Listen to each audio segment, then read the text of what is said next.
Hello everyone, আমি জান্নাতুল ফেরদৌস ঘরোয়া ফুডে আজকে পাউরুটি দিয়ে কালো জাম তৈরি করে দেখাবো। এর জন্য পাউরুটিটা আমরা ভেঙে নিয়েছি বা পিস পিস করে কেটে নিয়েছি।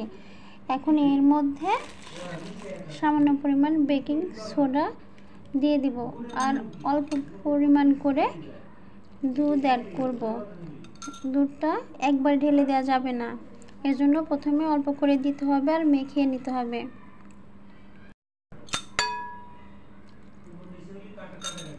বেশি দিয়ে দিলে নরম হয়ে যাবে। এটাকে সুন্দর মতো মেখে একটা ডো তৈরি করব।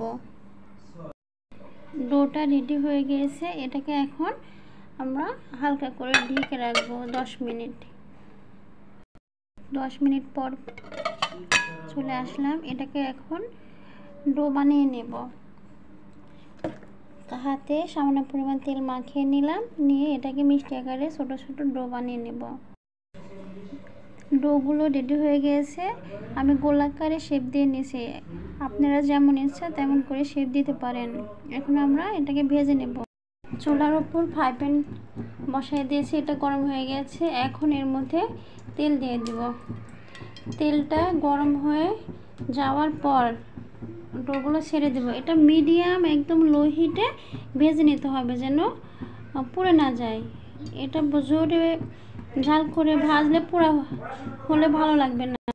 তেলটা গরম হয়ে গিয়েছে। এখন তেলের মধ্যে ডোগুলো একটা একটা করে ছেড়ে দেব এবং লো হিটে এটাকে ভেজে নিব লাল লাল করে। ডোগুলোকে উল্টায় পাল্টায় ভেজে নেব। একবার হয়ে গেলে আরেকবার উল্টায় দেব।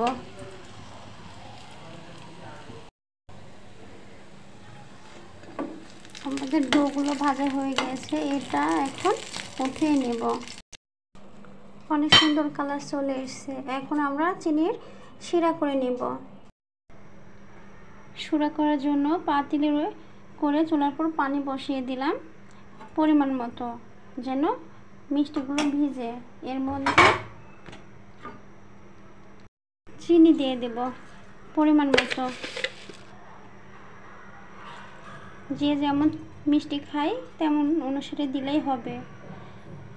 তারপরে এর মধ্যে 2টা এলাচ দিয়ে দেব যেন স্মেলটা ভালো আসে। চিনিটাকে অনবরত নেড়ে দিতে হবে, দিয়ে এটাকে গলায় নিতে হবে। চিনিটা গলে গিয়েছে এবং একটা বলক উঠে গিয়েছে। এটাকে এখন মিডিয়াম লো হিট করে দেব। বেশি ঘন করা যাবে না, ঘন করলে এটার মধ্যে মিষ্টি দিলে মিষ্টি ভিজবে না। এখন আমরা মিষ্টিটা ছেড়ে দিই। মিষ্টিগুলো ছেড়ে দিলাম এবং এটাকে 2 মিনিট মিডিয়াম হাই হিটে জাল করব এবং ঢেকে দেব।